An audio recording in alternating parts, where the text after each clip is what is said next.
Queridos irmãos, queridas irmãs, hoje nós queremos aqui comentar sobre a questão da política e da sociedade segundo a visão da Igreja. Então, a princípio, são três coisas que nós devemos explicar, que normalmente a forma de governo que a Igreja propõe é aquela que ela mesma tem, ou seja, a monarquia. Porque dentro da Igreja existe uma monarquia, que é o governo de um Papa, e nenhum dos cristãos pode desobedecer o Papa.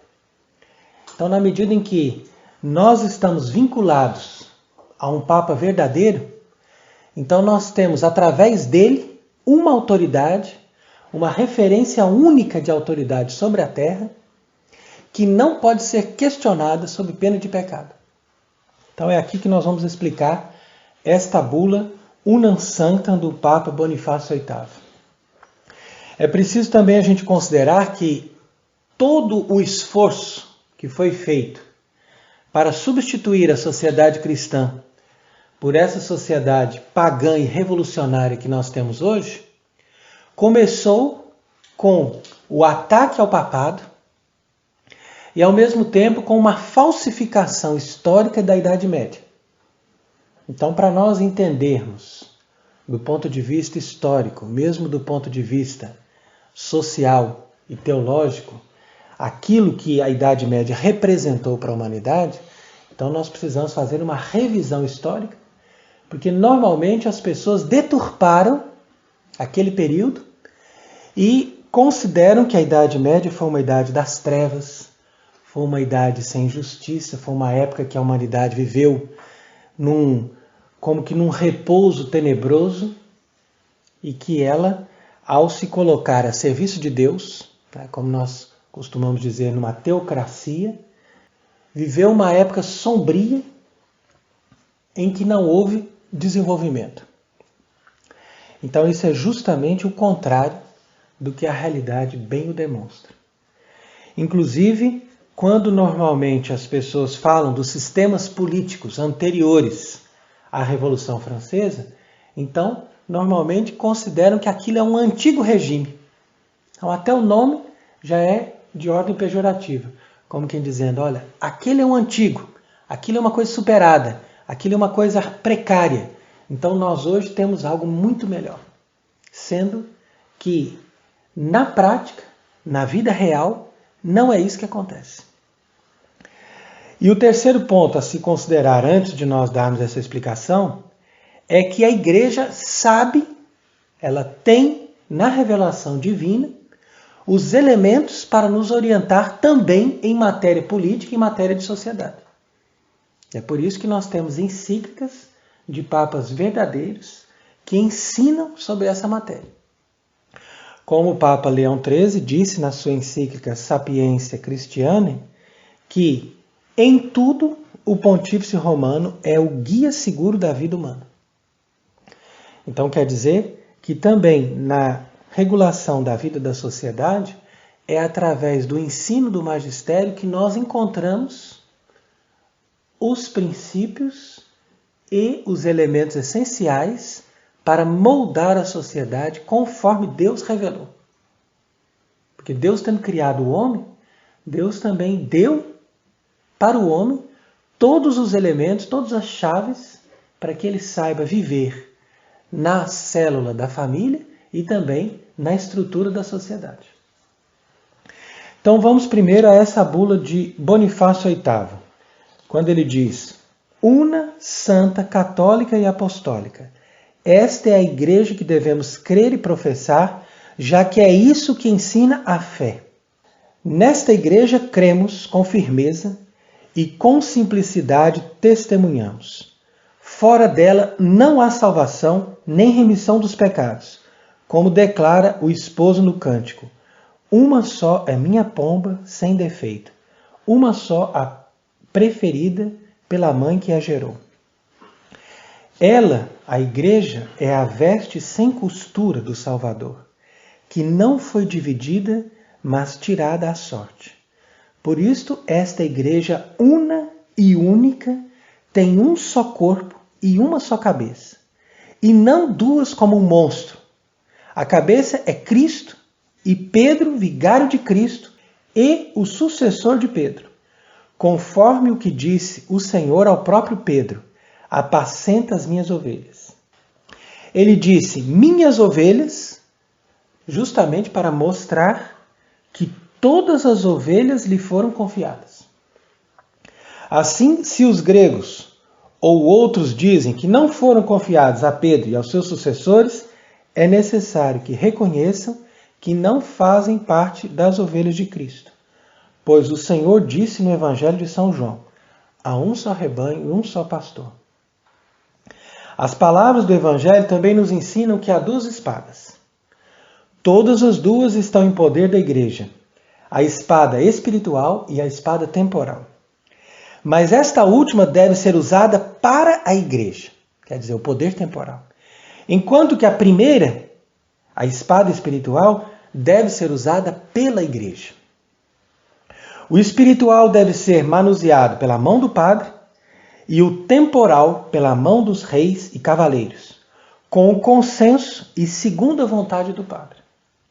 Uma espada deve estar subordinada a outra espada, ou seja, a autoridade temporal deve ser submissa à autoridade espiritual.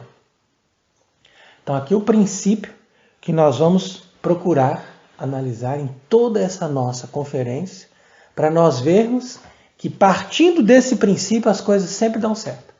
E quando se afasta desse princípio, todas as coisas vão cair contra a vontade de Deus e vão produzir a revolução e dar espaço ao reino de Satanás. Então é por isso que deve-se entender que o poder espiritual, como diz aqui o Papa Bonifácio VIII, deve superar em dignidade e nobreza toda espécie de poder terrestre. Devemos reconhecer isso quanto mais nitidamente percebemos que as coisas espirituais sobrepujam as coisas temporais. A verdade o atesta. O poder espiritual pode estabelecer o poder terrestre e julgá-lo se este não for bom. Ora, se o poder terrestre se desvia, será julgado pelo poder espiritual, ou seja, pelo Papa. Mas se o poder espiritual inferior se desvia, também será julgado pelo poder espiritual superior. Ou seja, se bispos ou sacerdotes estão desviados, eles vão ser julgados pelo poder espiritual superior, que é o poder do papado. Mas o poder espiritual superior, que é o Papa, se ele se desvia, somente Deus poderá julgá-lo e não o homem. Aqui ele retoma uma frase de Hugo de São Vítor para mostrar aquele princípio básico que um Papa legítimo nunca pode ser julgado por ninguém. E, portanto, ele deve ser sempre obedecido. Se ele se desvia, somente Deus poderá julgá-lo. Então, quando nós estamos falando desse poder espiritual superior, obviamente, estamos falando de um Papa legítimo. E sabemos que um Papa legítimo, pela assistência que ele tem de Deus, ele nunca se desvia na fé. Ele pode se desviar na sua conduta, mas na fé ele nunca se desvia. Então é por isso mesmo que ele detém o poder espiritual absoluto. Por quê? Porque ele guarda a fé. Na medida em que ele tem a verdade consigo, mesmo que ele se desvie na sua conduta, Deus vai julgá-lo. Mas os seres humanos, nenhum poder na terra pode julgá-lo. Então esses princípios são muito importantes e é exatamente por isso que Cristo deu ao Papa legítimo, verdadeiro, a infalibilidade. Porque dando ao Papa a infalibilidade naquilo que se refere à fé e à moral, Cristo deu para ele a autoridade máxima. Porque a autoridade vem da verdade. E é essa autoridade que vem da verdade, que pode julgar todos os outros poderes, ou seja, o poder espiritual inferior e o poder temporal, e que estabiliza toda a autoridade na terra. Até um pai de família na casa dele. Então, se hoje existe um problema grave no mundo, esse problema grave no mundo está na crise da autoridade. E a crise da autoridade reside no fato de que nós temos falsos papas ocupando lá a cadeira de Pedro, que não detêm essa assistência divina, portanto não têm autoridade, porque eles não transmitem a verdade, todo mundo percebe isso. E na medida que eles não têm a verdade, então eles quebram toda a cadeia da autoridade. Agora, se nós temos um Papa legítimo que tem a verdade, então todos são obrigados a obedecê-lo. Obviamente, porque a desobediência ao Papa produz uma quebra dessa corrente de autoridade que vem diretamente de Deus. Então tem pessoas aí na internet que estão fazendo argumentos falsos, históricos, para dizer que nós não precisamos obedecer sempre ao Papa. E isso é falso. Isso é condenado pelo Concílio do Vaticano I. Então é por isso que continua o Papa Bonifácio VIII dizendo: assim testemunha o apóstolo, o homem espiritual julga a respeito de tudo e não é julgado por ninguém. Então esta autoridade, ainda que tenha sido dada a um homem e por ele seja exercida, não é uma autoridade humana, mas é autoridade de Deus. Foi dada a Pedro pela boca de Deus e fundada para ele e seus sucessores. Naquele que ele, a rocha, confessou, quando o Senhor disse a Pedro: tudo que ligares. Assim, quem resiste a esse poder determinado por Deus, resiste à ordem de Deus. A menos que não esteja imaginando dois princípios, como fez Manes, opinião que julgamos falsa e herética, já que, conforme Moisés, não é nos princípios, mas é no princípio que Deus criou o céu e a terra.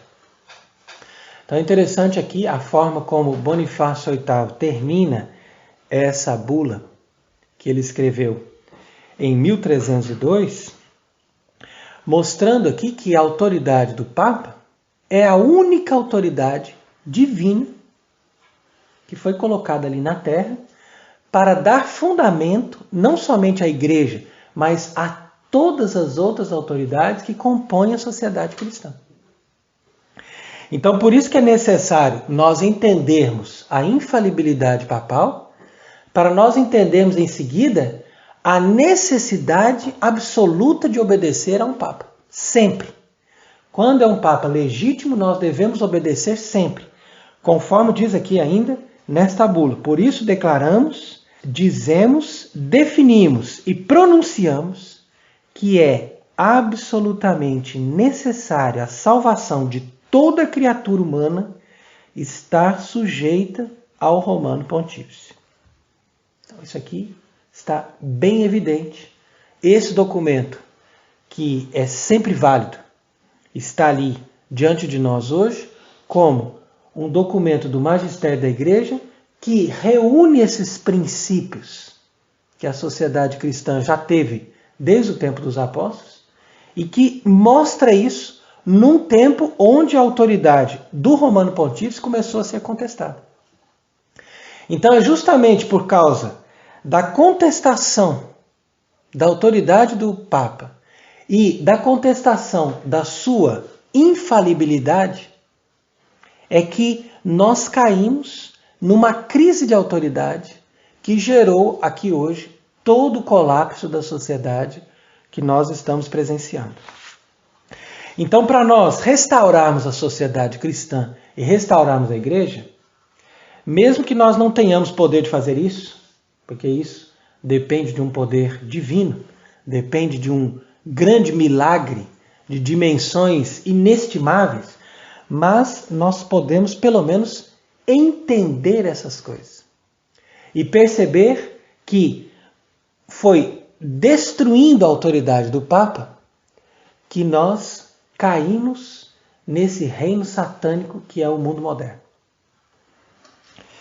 Então tudo isso a Igreja entendeu desde os princípios, através do poder sapiencial, ou seja, desta capacidade que os monges e os doutores da Igreja tiveram desde o princípio de interpretar o Antigo Testamento.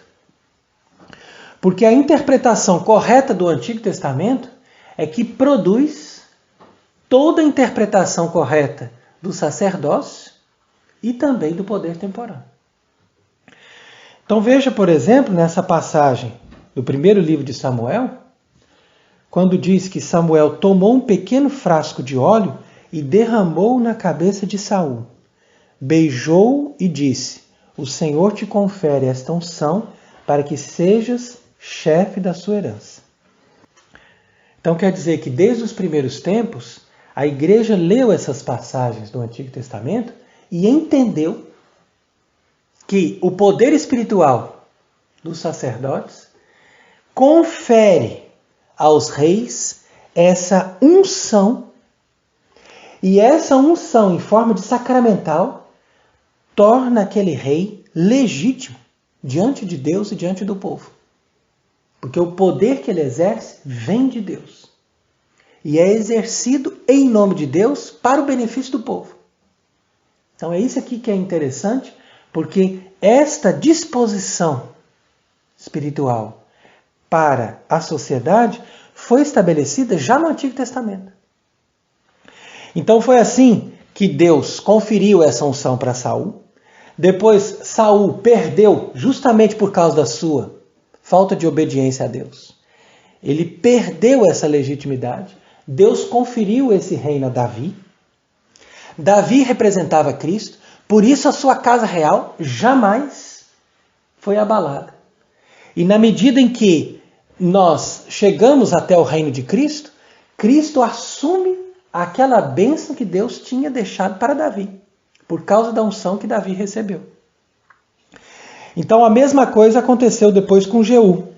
Uma vez que Acabe tinha prevaricado, tinha introduzido a idolatria em Israel, mas através de Elias e dos seus sucessores, Jeú recebeu a unção real. Então Jeú começa uma nova dinastia com o objetivo de destruir os inimigos da verdadeira religião e de garantir o culto ao verdadeiro Deus em Israel.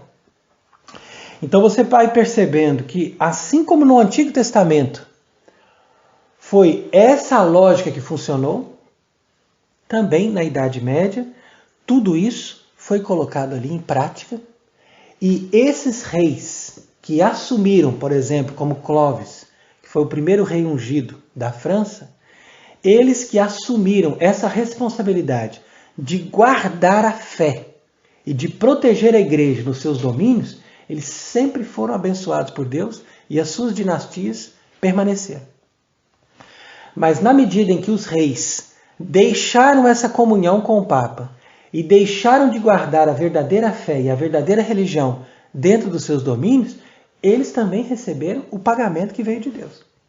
Então isso aqui é um testemunho histórico muito eloquente, muito impressionante, e as pessoas que quiserem perceber isso com uma verdadeira revisão histórica, eles vão perceber que, de fato, a história mostra que todos aqueles que se submeteram ao poder espiritual do Papa foram bem-sucedidos e foram abençoados por Deus. Então é assim que nós devemos agir. Buscar sempre os princípios como metas, mesmo que isso seja quase impossível de se alcançar. Mas nós devemos pensar na lógica dos princípios. E uma vez que você pensa na lógica dos princípios, você consegue encontrar a resposta para situações concretas. Desde que aquilo esteja mais próximo daqueles princípios, então você opta por aquele caminho. Então quer dizer que, dentro dessa lógica do Antigo Testamento, nós entendemos que a religião desenvolvia um sistema sacramental, não só para o culto divino que era realizado no templo, mas também para todo o contexto da sociedade. E esse sistema sacramental vinha também interferir na vida política. E foi assim que a Igreja Católica, recebendo do verdadeiro judaísmo, que se converteu a Cristo, e ela recebendo esses princípios e essas noções do Antigo Testamento, ela vai aplicar isso na sua vida concreta e vai formar a cristandade. Então a cristandade, com seus reinos, com seus domínios, com toda a sua unidade da fé, foi formada a partir desses princípios que a Igreja recolheu no Antigo Testamento. Então o Papa Pio XI, na sua encíclica Quas Primas, que institui a festa de Cristo Rei, ele vai nos lembrar desses princípios. E ele vai mostrar aqui também, citando o livro de Daniel, que foi de Deus Pai que Jesus Cristo recebeu o poder, a honra e o reino. Todos os povos e tribos, línguas o servirão. O seu poder é um poder eterno que não lhe será tirado, e o seu reino tal que jamais será corrompido. Então, a partir dessa noção, o Papa Pio XI mostra que todos os reinos e todo o poder político na Terra tem que se estruturar a partir do reino de Cristo. E cada um dos reis que governam esse mundo tem que receber esse reinado e exercê-lo em nome de Jesus Cristo. Senão, eles serão destruídos. E foi a partir dessa apostasia, que já aconteceu ali desde o século XVI, que os reinos que antes estavam baseados na justiça e no direito, mesmo que eles tivessem as suas imperfeições humanas, eles foram completamente desintegrados e se tornaram hoje em dia essas tiranias absurdas que tendem sempre ao comunismo, à injustiça e à precariedade. Então essas formas de governo demagógicas que surgem hoje em dia pregam sempre uma coisa, proclamam uma fachada de bondade, mas na verdade estão cada vez mais voltados para os seus próprios interesses e elas não têm nem sequer comparação com aqueles reinos cristãos que a Idade Média conheceu. E por isso diz aqui, com muita razão, o Papa Pio XI, que frutos dessa apostasia são as ambições desenfreadas que muitas vezes se encobrem com a máscara do interesse público e do amor da pátria, e suas tristes consequências, dissensões civis, egoísmo cego e desmedido, sem outro fito nem outra regra, mais que vantagens pessoais e proveitos particulares. É isso que acontece hoje em dia. Fruto dessa apostasia, perturbação da paz doméstica, esquecimento e desleixo das obrigações familiares, o enfraquecimento da união e da estabilidade no seio das famílias e, por fim, o abalo de toda a sociedade que ameaça ruir. Então, sem dúvida que o Papa Pio XI tinha toda razão de afirmar essas coisas ali em 1925. Quando ele dizia também, se soubessem resolver-se os homens a reconhecer a autoridade de Cristo em sua vida particular e pública, em seguida alcançariam em toda a humanidade incomparáveis benefícios, uma justa liberdade, a ordem e o sossego, a concórdia e a paz. Então quer dizer, bastaria que as pessoas se submetessem ao reino de Cristo e se submetessem à autoridade de um Papa verdadeiro, que estivesse em nome da verdade proclamada por Deus, que eles alcançariam imediatamente essa justa liberdade, a ordem e a paz. Quando que, na verdade, hoje isso é impossível, uma vez que eles estão longe desses princípios fundamentais e dessa obediência a Deus. Mas veja, por exemplo, como o Papa Gregório IX escreveu a São Luís, que era um modelo de rei. Então ele dizia, o reino da França é o reino de Deus. Os inimigos da França são os inimigos de Deus. Deus ama a França porque ele ama a sua igreja. Então é muito interessante essa carta, porque aqui, nesse contexto, a França se identificava de tal maneira com a Igreja Católica, que aquele reino ali, ele defendia os interesses da igreja e os interesses da fé. E por isso o Papa podia dizer, Deus ama a França porque ele ama a sua igreja. E ali está a sua igreja, nesse reino. Então, algum tempo depois, quando o reino da França já tinha perdido aquela unidade da fé, justamente por causa da revolta desses reis contra o Papa, foi o princípio do galicanismo com Filipe IV, então Santa Joana d'Arc vai restaurar o reinado espiritual que Deus tinha dado para a França, através desse movimento que nós chamamos de tríplice doação. Quando aconteceu que o Carlos VII deu para ela o reino da França, e ela, por sua vez, transmitiu para Jesus Cristo. E Jesus Cristo, então, disse: eu, Jesus Cristo, te dou, Carlos, o reino da França. Então, com isso, aquele rei tomou consciência que o reino da França pertencia a Cristo. E ele era apenas um administrador daqueles bens de Deus. E é com essa visão que os verdadeiros reis ungidos governavam em nome de Deus e com autoridade divina. Na medida em que eles estavam submissos ao Papa e na medida, portanto, que eles estavam totalmente concentrados com esse objetivo de manter a fé e a unidade da fé, que por sua vez garantia a unidade de toda a cristandade. Mas quando nós chegamos ao século XVI, nós vemos os fenômenos de ruptura dessa cristandade. Nós vemos ali o protestantismo apoiado, inclusive, com essas filosofias que vão conduzir ao liberalismo. Então nós fizemos, inclusive, uma outra conferência falando sobre Hobbes, para mostrar que todos esses filósofos desse mundo moderno, eles começam por atacar o papado. Então o princípio deles é enfraquecer a autoridade do Papa, para que os reis não se submetam mais a essa autoridade espiritual, e uma vez que os reis não tenham mais esse vínculo total com os papas, então a partir daí eles conseguem fazer toda a ruptura e toda a destruição. Porque o objetivo de Satanás é dividir para depois dissolver. Então foi assim que chegamos ao liberalismo, que nega a jurisdição absoluta de Cristo Deus sobre os indivíduos e as sociedades. Então é isso, a marca da sociedade moderna. Esse princípio do liberalismo, que é denunciado por esse livro, O Liberalismo é Pecado, ele foi condenado pelo Papa Pio IX.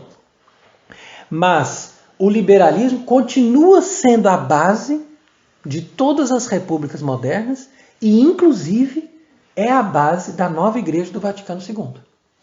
Então é por isso que nós devemos também estudar o magistério da Igreja e entender o que a Igreja nos ensina em cada aspecto da nossa vida e da nossa sociedade. Então por isso que é importante nós vermos hoje aqui essa encíclica do Papa Leão XIII, Immortale Dei.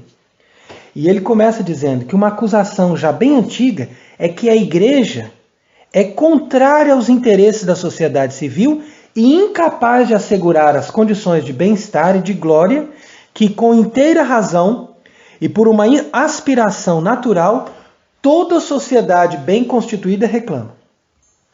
Então, a primeira coisa, como nós estávamos dizendo, é nós vencermos essa acusação, ou seja, essa denúncia falsa que é feita hoje em dia, de que a Igreja é retrógrada, de que a Igreja atrapalha a sociedade e de que a Igreja não é capaz de nos dar os princípios corretos para a fundamentação da família e da política e da vida social.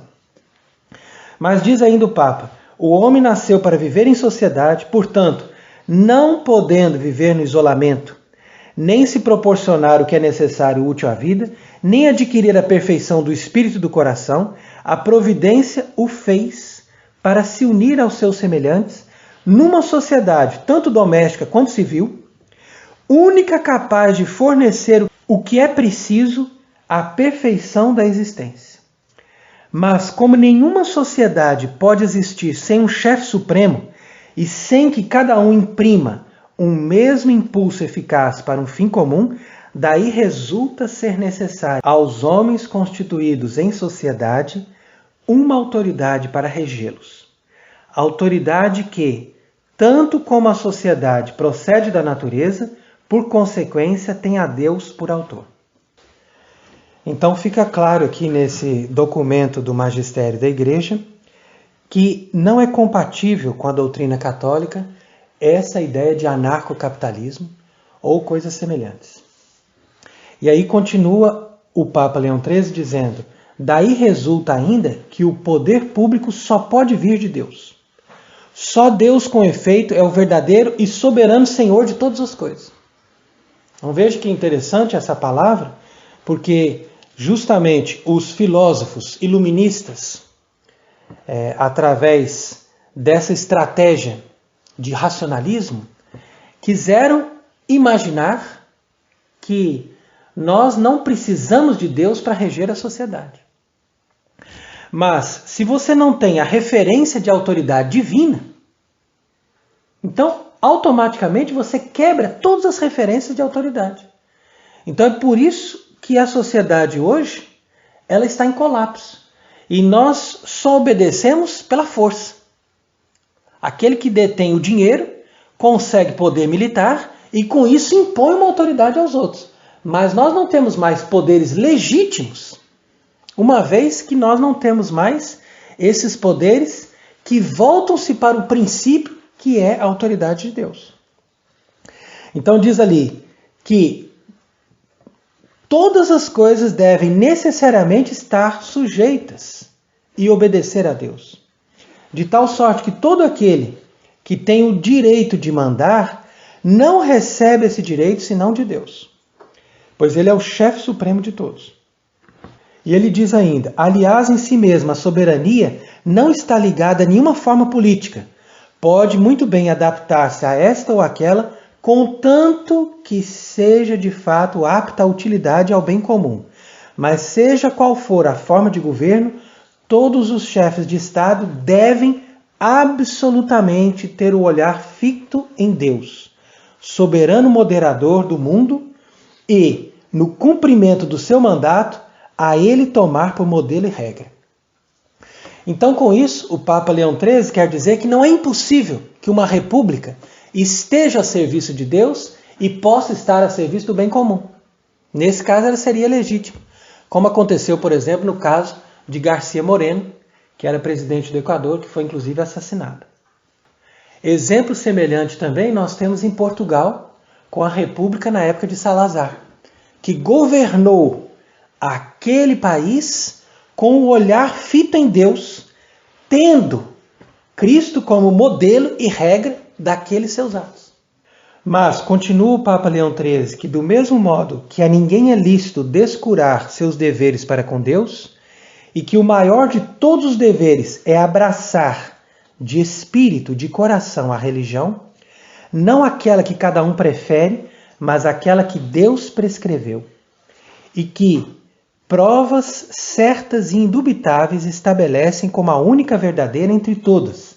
Assim também as sociedades não podem, sem crime, comportar-se como se Deus absolutamente não existisse, ou prescindir da religião como estranha e inútil, ou admitir uma indiferentemente segundo o seu beneplácito.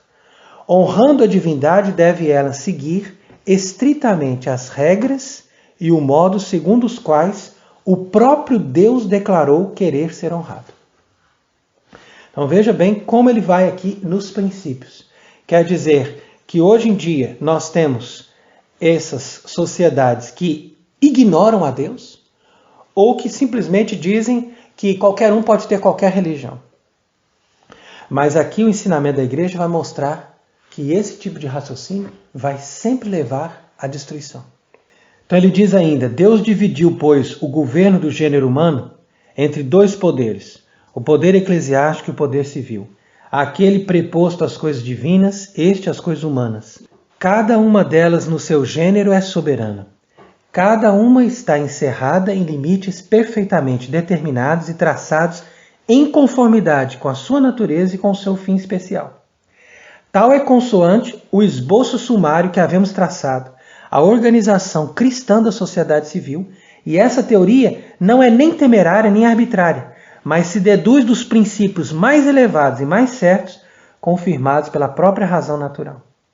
Essa constituição da sociedade política não tem nada que possa parecer pouco digno ou inconveniente para a dignidade dos príncipes. Longe de tirar o que quer que seja aos direitos da majestade, pelo contrário, toma-os mais estáveis e mais augustos. Muito mais, se olharmos isso mais de perto, reconheceremos nessa Constituição uma grande perfeição que falta nos outros sistemas políticos. Então é importante nós sublinharmos essa frase que o Papa Leão XIII aqui diz que essa grande perfeição da Constituição dos antigos reis, das antigas monarquias, está justamente no fato de que eles eram ungidos e elevados a uma dignidade muito superior, justamente porque eles estavam comprometidos com o reino de Deus. Estavam comprometidos com a proteção da fé. E uma vez que eles tinham essa união com a igreja, então eles constituíam esta sociedade civil cristã que gerou tantos frutos e tantos benefícios e que foi, de fato, a glória da humanidade em todo o período da Idade Média. E ele, inclusive, vai mostrar também que a sociedade doméstica acha sua solidez necessária na santidade do vínculo conjugal, uno e indissolúvel. Os direitos e os deveres dos esposos são regulados com toda a justiça e equidade, a honra devida à mulher é salvaguardada, a autoridade do marido modela-se pela autoridade de Deus. Então isso aqui também é importante, porque é na autoridade do chefe da família que se repousa a primeira célula da autoridade, até nós constituirmos toda a autoridade no contexto social. Mas veja que se esse marido não se submete a Deus e não se submete à verdade ensinada pela Igreja Católica, então ele também não se sustenta enquanto autoridade no seio da sua casa. Por isso que diz, olha, o pátrio poder é temperado pelas atenções devidas à esposa e aos filhos, e enfim está perfeitamente provido para a proteção, para o bem-estar e para a educação desses últimos.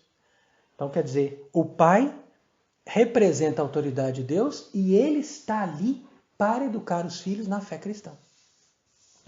E por fim, vai ainda dizer que os bens consideráveis com que a religião cristã enriquece espontaneamente a própria vida terrena dos indivíduos são adquiridos para a comunidade e para a sociedade civil, donde ressalta a evidência dessas palavras. A sorte do Estado depende do culto que se tributa a Deus. Há entre ambos numerosos laços de parentesco e de estrita amizade. Então quer dizer, se um Estado obedece a Deus e se volta para a verdade, que é expressa pela doutrina católica, mais ele vai corresponder àquilo e mais ele vai receber as bênçãos de Deus. Agora, se ele se coloca em situação de revolta contra a igreja ou ignorando a verdadeira religião, então ele vai também colher todos os piores frutos. Então veja como é importante essa encíclica Immortale Dei, que vai nos mostrar os princípios e os fundamentos para a constituição da sociedade e vai nos mostrar também que nos tempos modernos nós invertemos essa lógica e por isso que nós estamos colhendo esses frutos amargos desta apostasia, como ressaltou também o Papa Pio XI. Então diz aqui ainda o Papa Leão XIII que houve um tempo em que a filosofia do Evangelho governava os estados e nessa época a influência da sabedoria cristã e a sua virtude divina penetravam a lei, as instituições, os costumes dos povos e todas as categorias e todas as relações da sociedade civil. Quer dizer que tudo isso era impregnado dessa sabedoria, desse poder sapiencial que estava presente ali na religião. Então a religião instituída por Jesus Cristo, solidamente estabelecida no grau de dignidade que lhe é devido, em toda parte era florescente, graças ao favor dos príncipes e à proteção legítima dos magistrados. Então, o sacerdócio e o império estavam ligados em si por uma feliz concórdia e pela permuta amistosa de bons ofícios. Organizada assim, a sociedade civil deu frutos superiores a toda expectativa, frutos cuja memória subsiste e subsistirá, consignada como está em inúmeros documentos que artifício nenhum dos adversários poderá corromper ou obscurecer. Então, quer dizer, por mais que eles queiram colocar nas escolas essa história mentirosa, dizendo que na Idade Média era uma idade das trevas, uma idade obscura, uma situação triste, as pessoas viviam a injustiça, Mentira! Esses frutos superiores a toda expectativa, nenhuma mentira e nenhum artifício dos adversários poderá corromper. Então tudo isso vai de encontro àquilo que nós temos como promessa do Sagrado Coração de Jesus, quando ele disse para Santa Margarida Maria, no começo de todas essas calamidades, ele avisava que tudo isso aconteceria, mas ele disse: apesar dos meus inimigos, eu reinarei. Então quer dizer que nós temos que ter esperança que ainda na terra o coração de Jesus vai reinar. Ou seja, que nós vamos ver uma restauração desta cristandade e desses reinos cristãos verdadeiramente comprometidos com a verdade e com o Evangelho. Então continua o Papa Leão XIII. Se a Europa cristã domou as nações bárbaras e as fez passar da ferocidade para a mansidão, da superstição para a verdade, e se repeliu vitoriosamente as invasões muçulmanas, se guardou a supremacia da civilização e se em tudo fez honra à humanidade, constantemente em toda parte se mostrou guia e mestra, se brindou os povos com a verdadeira liberdade sob essas diversas formas e se sapientissimamente fundou uma multidão de obras para o alívio das misérias, é fora de dúvida que, assim, ela é grandemente devedora à religião, sob cuja inspiração e com cujo auxílio empreendeu e realizou tão grandes coisas. Todos esses bens durariam ainda se o acordo dos dois poderes houvesse perseverado. Então percebe? O Papa Leão XIII aqui, no século XIX, lamentando que não houve esse acordo do poder espiritual, eclesiástico, com o poder temporal civil. E havia razão para esperar outros ainda maiores se a autoridade, se o ensino, se os conselhos da Igreja tivessem encontrado uma docilidade mais fiel e mais constante por parte dos governantes. Mas esse pernicioso e deplorável gosto de novidades que o século XVI viu nascer, depois de primeiro haver transtornado a religião cristã, em breve, por um declive natural, passou à filosofia. E da filosofia a todos os graus da sociedade civil. Então é por isso que nós vimos ali sobre o Leviatã de Hobbes e depois vimos também sobre Erasmo e todos os outros filósofos, até chegar em Kant, que deram origem a essa filosofia moderna, que estabeleceram as bases desta civilização catastrófica que nós vemos hoje. É a essa fonte que cumpre fazer remontar esses princípios modernos de liberdade desenfreada, sonhados e promulgados por entre grandes perturbações do último século, como os princípios e fundamentos de um direito novo, até então desconhecidos, e sobre mais de um ponto em desacordo não somente com o direito cristão, mas com o direito natural. A soberania de Deus é passada em silêncio, exatamente como se Deus não existisse ou não se ocupasse em nada com a sociedade do gênero humano. Então, as pessoas têm essa impressão, olha, Deus existe, mas ele não está preocupado com aquilo que está acontecendo na política, na vida humana. Ou então, como se os homens, quer em particular, quer em sociedade, não tivessem nada a dever a Deus. Ou como se pudesse imaginar-se um poder qualquer, cuja causa, força e autoridade não residisse inteira no próprio Deus. Então é por isso aqui que ele já condena as bases também do comunismo. Porque se o comunismo já parte do princípio que Deus não existe, ou que ele não pode ter influência nenhuma na nossa vida, então era para isso mesmo que o comunismo fosse rejeitado por todas as pessoas que se dizem católicas. E, no entanto, pessoas que têm bandeiras comunistas, como, por exemplo, Lula, são recebidas hoje no Vaticano. E isso é uma prova evidente que essas pessoas que ocupam o Vaticano não estão mais ligadas a esses princípios defendidos pelos papas verdadeiros.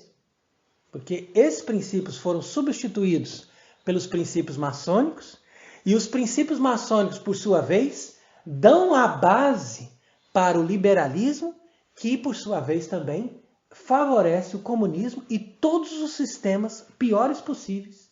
Por quê? Porque isso visa a dominação das massas para o proveito dessas elites que estão governando o mundo. Então, por isso que nós dizemos que Francisco não é Papa, mas que está simplesmente ali a serviço dessas sociedades e dessas elites que governam hoje o mundo, não para a glória de Deus e para o benefício do povo, mas para o seu próprio benefício e para a glória de Satanás. Então é isso que as pessoas têm que prestar atenção. E daí o Papa Leão XIII vai concluir: eis aqui o que todos devem admitir, que a profissão íntegra da fé católica é absolutamente incompatível com as opiniões que se aproximam do racionalismo e do naturalismo, e cujo objetivo é destruir completamente as instituições cristãs e estabelecer na sociedade a autoridade do homem em lugar de Deus. Então quer dizer, aqui ele resume todo esse ensinamento, mostrando que hoje nós estamos sob o império do homem. Quer dizer que eles rejeitaram a autoridade de papas verdadeiros e caíram sob a tirania do demônio. Eles rejeitaram a fé e o império de Cristo sobre a sociedade e caíram sob o império de Satanás. E eles não perceberam, mesmo aqueles que se dizem católicos, que a profissão íntegra da fé católica é incompatível com esse sistema de racionalismo e naturalismo que nós temos hoje, nessas repúblicas democráticas, como são chamadas. Então, nós, como católicos, temos o dever de lutar contra todo esse sistema.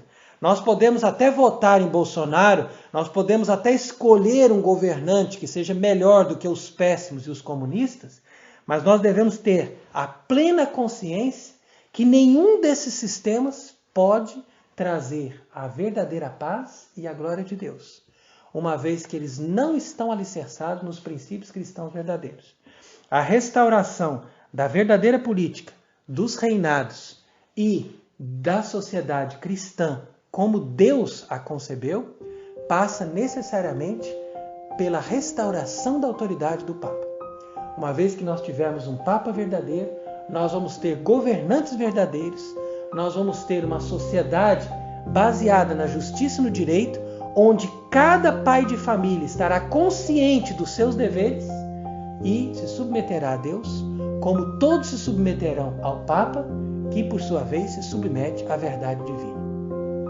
E que Deus seja bendito para sempre. Amém.